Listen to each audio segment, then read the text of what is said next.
میں تمہیں کوئی ایک ذرا برابر بھی عیب نظر آتا ہے؟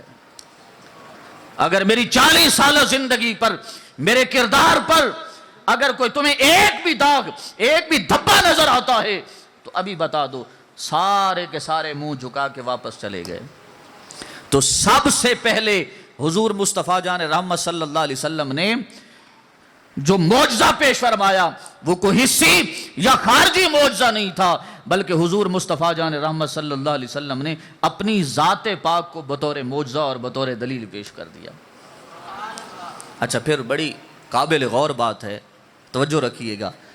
حضور سے پہلے بھی انبیاء کرام علیہ الصلوۃ والسلام تشریف لاتے رہے، انہوں نے بڑے بڑے معجزات پیش کیے، بڑے بڑے معجزات پیش کیے، اور ان کے معجزات کی ایک بہت لمبی فہرست ہے، لیکن کیا کسی بھی نبی علیہ السلام نے اپنی ذات کو بطور معجزہ پیش کیا ہے؟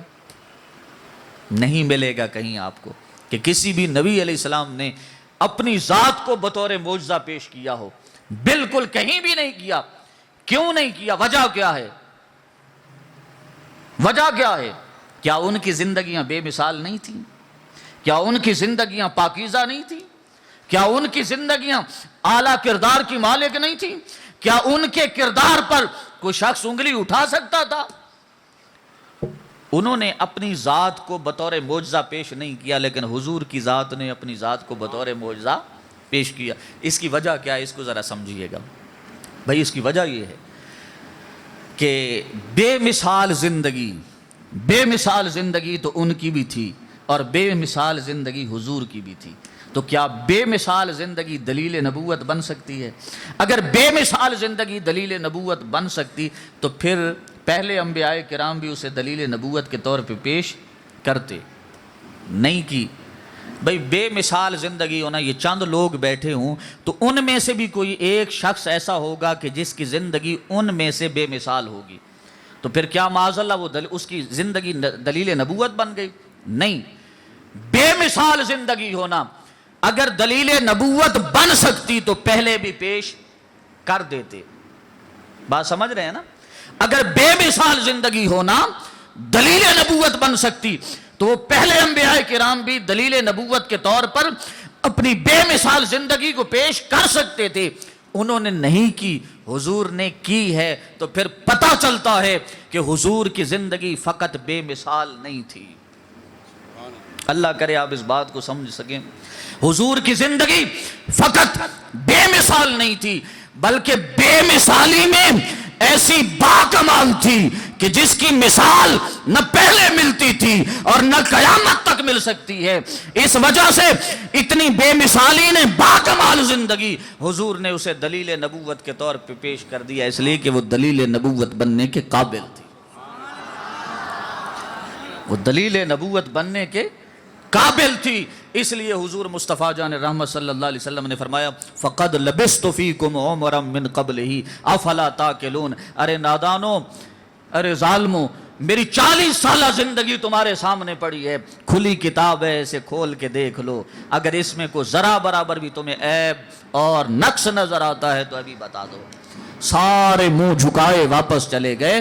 تو حضور نے جو اپنی زندگی پاک کو دلیل نبوت بنایا، حضرت سیدنا حسان بن ثابت رضی اللہ تعالیٰ عنہ فرماتے ہیں الم تر ان اللہ ارسل عبدہ ببرہانہ، کیا تم یہ نہیں دیکھتے کہ حضور مصطفیٰ جان رحمت صلی اللہ علیہ وسلم نے اپنی زندگی کو دلیل نبوت کے طور پہ پیش کر دیا۔ تو وہ بتلانا یہ چاہتے ہیں اگر زندگی مصطفیٰ، غور کیجئے گا جو بات سمجھانا چاہتا ہوں، اگر زندگی مصطفیٰ دلیل نبوت بن سکتی ہے تو ذکر مصطفیٰ ذکر خدا کیسے نہیں بن سکتا؟ جب زندگی مصطفیٰ رب کی ذات کی دلیل بن سکتی ہے تو حضور کا ذکر رب کا ذکر کیسے نہیں بن سکتا؟ اذا ذکرت ذکرت معی، اے محبوب جہاں جہاں آپ کا ذکر ہوگا، وہاں جہاں جہاں میرا ذکر ہوگا وہیں وہیں پہ آپ کا بھی ذکر ہوگا۔ اور والاقامہ، اقامت میں بھی، اب دیکھیں نا اذان ہو گئی تھی، اقامت کیا ہے؟ نمازی بیٹھے ہیں انہیں خبردار کرنے کے لیے اقامت کہی جاتی ہے۔ چلو اذان میں اللہ پاک کے ذکر کے ساتھ، اللہ کے نام کے ساتھ حضور کا نام ذکر آ گیا تھا تو اقامت میں نہ لیا جاتا، لیکن نہیں، اللہ پاک کی ذات کو یہ گوارا نہیں ہوا کہ اقامت بھی میرے محبوب کے ذکر کے بغیر ہو جائے، سو اللہ پاک نے اقامت میں بھی اپنے محبوب کے ذکر کو رکھ دیا۔ پھر آگے نماز تھی۔ بھائی رب کی توحید دیکھیں، رب کی توحید یہ ہے کہ رب دیکھیں اذان خالصتاً رب کی ذات کی طرف بلاوا ہے، اقامت خالصتاً نماز کی طرف بلاوا ہے، اور نماز خالصتاً رب کی توحید ہے۔ ایسا ہے یا نہیں ہے؟ نماز خالصتاً رب کی توحید ہے، لیکن اس خالصتاً جو رب کی توحید نماز ہے اس میں تشہد کو رکھ دیا، اشہد اللہ الہ الا اللہ و اشہد ان محمدً عبدہ و رسولہ۔ اب یہ جملہ اللہ پاک نے اپنی ذات کے لیے، اشہد اللہ الہ، میری ذات کی گواہی ہونی چاہیے، اور جہاں میری ذات کی گواہی دی جا رہی ہے وہیں ساتھ ساتھ نماز میں میرے محبوب کی ذات کی بھی گواہی دی جائے۔ سو پتہ کیا چلا؟ اللہ پاک کی منشا اور چاہت یہ ہے کہ کوئی مقام ایسا نہ آنے پائے اور کوئی جگہ ایسی نہ ہو کہ جس جگہ پہ میرا ذکر ہو اور میرے محبوب کا ذکر نہ ہو۔ سو اللہ پاک نے اپنے ذکر کے ساتھ اپنے محبوب کا ذکر کر کے اپنے محبوب کے ذکر کو رفعتیں اور بلندیاں عطا کر دیں۔ اگر اب اس کو تھوڑا سا مزید سمجھنا چاہیں تو قرآن پاک میں اللہ پاک نے فرمایا تِلْكَ الرُّسُلُ فَضَّلْنَا بَعْضَهُمْ عَلَى بَعْضٍ، یہ رسول ہیں، ان میں سے بعض کو ہم نے بعض پر فضیلتیں عطا کر دی ہیں۔ وَرَفَعَ بَعْضَهُمْ دَرَجَاتٍ، اور ان میں سے بعض وہ ہیں جن کو اس سے بھی بلند درجے عطا فرمائے۔ تِلْكَ الرُّسُلُ فَضَّلْنَا بَعْضَهُمْ عَلَى بَعْضٍ مِّنْهُمْ مَنْ كَلَّمَ اللَّهُ، ان میں سے کچھ وہ ہیں جنہیں اپنے کلام سے نوازا۔ وَرَفَعَ بَعْضَهُمْ دَرَجَاتٍ، اور کچھ وہ ہیں کہ جن کو ان سے بھی بلند درجے عطا فرمائے۔ اب یہ جو ان سے بھی سب سے بلند درجے عطا فرمائے، تمام امت کا اس بات پہ اجماع ہے کہ یہ وَرَفَعَ بَعْضَهُمْ دَرَجَاتٍ، یہ جو اللہ پاک نے فرمایا یہ حضور کی ذات کے لیے ہے، لیکن اللہ پاک نے یہاں پہ جو یہ فرمایا کہ ہم نے اس سے بھی بلند درجے عطا فرمائے، اللہ پاک نے ان درجات کی تعیین نہیں فرمائی، یہ نہیں بتلایا کہ ہم نے کتنے درجے اپنے محبوب کو بلندی عطا فرمائی ہے، یعنی دوسروں کو بھی درجات عطا کیے، دوسرے انبیاء کو بھی بلندی درجات عطا کی، لیکن اپنے محبوب کی ذات کو ان سب سے بلند درجے عطا کیے، لیکن اللہ پاک نے یہ نہیں بتلایا کہ ان سے اپنے محبوب کو کتنے درجے بلندی عطا کی، یہ تعیین نہیں فرمائی۔ اس کی وجہ کیا ہے؟ بھئی اس کی وجہ یہ ہے کہ عالم عدد میں، جملہ سمجھیے گا، عالم عدد میں اللہ پاک نے کوئی ایسا عدد بنایا ہی نہیں ہے جو درجات مصطفیٰ کی تعیین کر سکے۔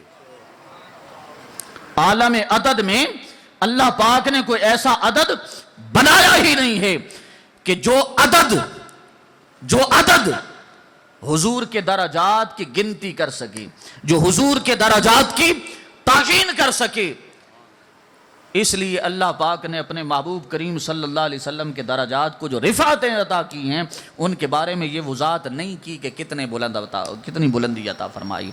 اور اس پہ اگر دیکھیں، اسی لیے عاشقوں کے امام سیدی اعلیٰ حضرت عظیم البرکت مجدد دین و ملت الشاہ امام احمد رضا خان فاضل بریلی رحمۃ اللہ علیہ نے فرمایا کہ تیرے تو وصف عیب تناہی سے ہیں بری، یا رسول اللہ تیرے تو وصف عیب تناہی سے ہیں بری۔ اس کا مطلب کیا ہے؟ عیب تناہی یعنی ختم ہو جانا، حضور کے درجات کو گنتے جائیں اور ایک مقام ایسا آئے کہ وہاں پہ حضور کے درجات ختم ہو جائیں۔ اعلیٰ حضرت فرماتے ہیں اللہ پاک نے آپ کو اس عیب سے بھی بری رکھا ہے۔ تناہی یعنی آپ کے درجات ختم نہیں ہو سکتے، اگر ختم ہو جائیں تو اعلیٰ حضرت فرماتے ہیں یہ عیب ہے، اور اللہ پاک نے یہ عیب بھی آپ کی ذات کے اندر نہیں رکھا۔ یا رسول اللہ تیرے تو وصف عیب تناہی سے ہیں بری، میں حیراں ہوں میرے شاہ میں کیا کیا کہوں تجھے، خالق کا بندہ خلق کا آقا کہوں تجھے، لیکن رضا نے ختم سخن اس پہ کر دیا، لیکن رضا نے ختم سخن اس پہ کر دیا، خالق کا بندہ خلق کا آقا کہوں تجھے، خالق کا بندہ خلق کا۔ اور حضرت سیدنا امام بوصیری رحمۃ اللہ علیہ آپ فرماتے ہیں فَإِنَّ فَضْلَ رَسُولِ اللَّهِ لَيْسَ لَهُ حَدٌّ فَيُعْرَبُ عَنْهُ نَاطِقٌ بِفَمِهِ۔ آپ فرماتے ہیں فَإِنَّ فَضْلَ رَسُولِ اللَّهِ لَيْسَ لَهُ حَدٌّ، لوگوں اگر حضور کے فضائل کی، حضور کے مراتب کی حد تلاش کرنے لگو گے تو حضور کے مراتب اور حضور کے درجات کی کوئی حد نظر نہیں آئے گی۔ فَلَيْسَ لَهُ حَدٌّ فَيُعْرَبُ عَنْهُ نَاطِقٌ بِفَمِهِ، کیونکہ کوئی زبان ایسی ہے ہی نہیں جو حضور کے درجات کو گن سکے، جو حضور کے درجات کی تعیین کر سکے۔ تو اللہ پاک نے اپنے محبوب کے ذکر کو اتنی رفعتیں اور بلندیاں عطا کی ہیں۔ اور ایک صحابی ہیں حضرت سیدنا قتادہ رضی اللہ تعالیٰ عنہ، وہ فرماتے ہیں کہ اللہ پاک نے کیا اپنے محبوب کے ذکر کو صرف دنیا میں بلند کیا؟ اور اس حضرت سیدنا قتادہ رضی اللہ تعالیٰ عنہ قول کو بھی حضرت سیدنا امام بغوی نے نقل کیا کہ کیا اللہ پاک نے اپنے محبوب کے ذکر کو جو رفعتیں عطا کی ہیں فقط اسی دنیا میں کی ہیں؟ فرماتے ہیں نہیں، کیا کہتے ہیں رفع اللہ ذکرہ فی الدنیا والآخرہ، رفع اللہ ذکرہ فی الدنیا والآخرہ۔ اے لوگوں، اللہ پاک نے اپنے محبوب کے ذکر کو جو رفعتیں اور بلندیاں عطا کی ہیں وہ یہ نہ سمجھنا کہ ان کی حد فقط دنیا تک ہے، بلکہ دنیا نہیں، آخرت کے اندر بھی رب ذوالجلال نے اپنے محبوب کے ذکر کو بلندیاں عطا کرتی ہیں۔ آخرت میں بھی ذکر مصطفیٰ کو بلندیاں عطا کرتی ہیں۔ اب آخرت میں کیسے؟ آخرت میں کیسے؟ حضور علیہ الصلوۃ والسلام صحابہ کرام کو فرماتے ہیں میرے صحابہ، میرے لیے وسیلے کی اور درجہ رفیع کی دعا کیا کرو۔ یہ سیاستہ کے اندر مختلف راویوں سے اور مختلف الفاظ سے یہ حدیث پاک آئی ہے، میں اس کا مفہوم عرض کرنے لگا ہوں۔ میرے لیے وسیلہ کی دعا کیا کرو۔ کیسے؟ اللہم رب هذه الدعوة التامة والصلاة القائمة آت سیدنا محمدن الوسیلۃ والفضیل، محمدن الوسیلۃ والفضیل والدرجۃ الرفیعہ وابعث مقاما محمودا الذی وعدتہ وارزقنا شفاعتہ یوم القیامہ انک لا تخلف المیعاد۔ یا رسول اللہ صلی اللہ علیہ وسلم، یہ درجہ رفیع کیا ہے؟ صحابہ کرام نے پوچھ لیا یا رسول اللہ یہ درجہ رفیع کیا ہے؟ حضور علیہ السلام نے فرمایا جنت میں سب سے اعلیٰ درجہ ہے، سب سے اعلیٰ درجہ ہے، اور اللہ پاک اپنی مخلوق میں سے فقط ایک بندے کو عطا کرے گا۔ اور حضور نے فرمایا مجھے یقین ہے کہ وہ میں ہی ہوں، مجھے یقین ہے کہ وہ میں ہی ہوں۔ میرے لیے وسیلے کی دعا کیا کرو۔ یا رسول اللہ وسیلہ کیا ہے؟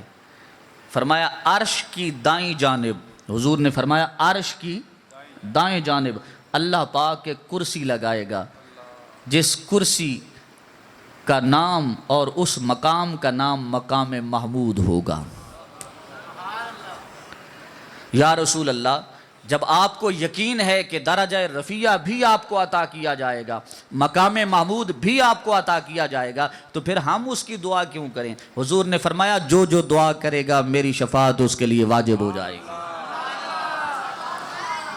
مجھے تو اللہ پاک نے درجہ رفیع بھی عطا کر دیا ہے، مجھے تو اللہ پاک نے مقام محمود بھی عطا کر دیا ہے، لیکن تمہارا فائدہ یہ ہے اگر تم اذان ہونے کے بعد دعا کر دو گے، میرے لیے درجہ رفیع کی دعا کرو گے، وسیلہ اور مقام محمود کی دعا کرو گے، تو تمہارے لیے فائدہ مند فائدہ یہ ہے کہ اللہ پاک تمہارے لیے میری شفاعت کو واجب کر دے گا، میں تمہاری شفاعت کروں گا۔ اب سمجھیے گا، مقام محمود عرش کی دائیں جانب اللہ پاک ایک کرسی بچھائے گا، عرش کی دائیں جانب اللہ پاک ایک کرسی بچھائے گا اور اس کرسی پر مجھے بٹھائے گا،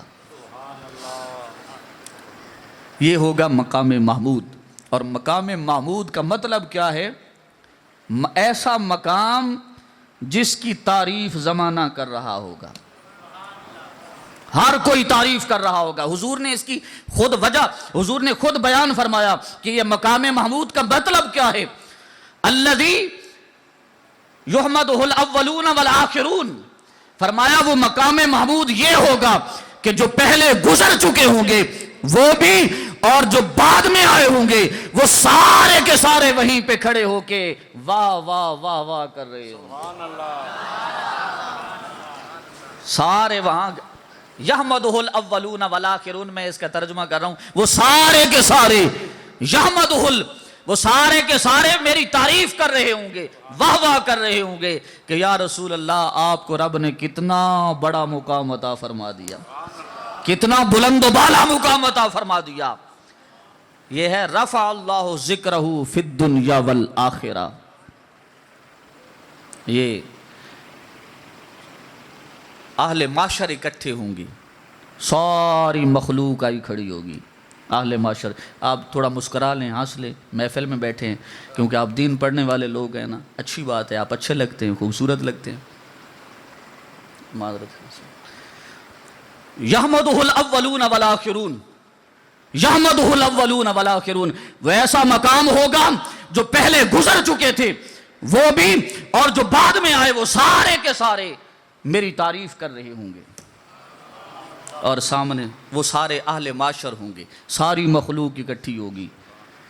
عاشقوں کے امام سیدی اعلیٰ حضرت کے برادر اصغر مولانا حسن رضا خان فاضل بریلی رحمۃ اللہ علیہ، آپ فرماتے ہیں کہ اللہ پاک نے یہاں اس مخلوق کو اکٹھا کیوں کیا؟ وہ تو علیم بذات الصدور ہے، وہ جانتا ہے کس نے گناہ زیادہ کیے، وہ جانتا ہے کس نے نیکیاں زیادہ کیے، وہ چاہے تو زیادہ گناہ والوں کو دوزخ میں بھیج دے، وہ چاہے تو زیادہ نیکیوں والوں کو کہے تو جنت میں چلا جا، وہ جانتا ہے کون کتنا کچھ لے کے آیا ہے، لیکن اس کے باوجود بھی سب کو اکٹھا کیوں کیا؟ آپ فرماتے ہیں فقط اتنا سبب ہے انعقاد بزم معاشر کا، فقط اتنا سبب ہے انعقاد بزم معاشر کا کہ ان کی شان محبوبی دکھائی جانے والی ہے، ان کی شان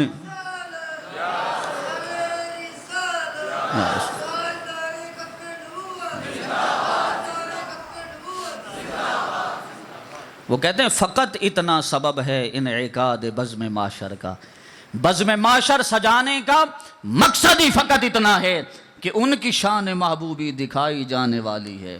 اللہ پاک سب کو اکٹھا کر کے اپنے محبوب کی شان دکھا رہا ہے کہ میں نے اپنے محبوب کو کتنا بلندی درجات عطا فرما دی ہے۔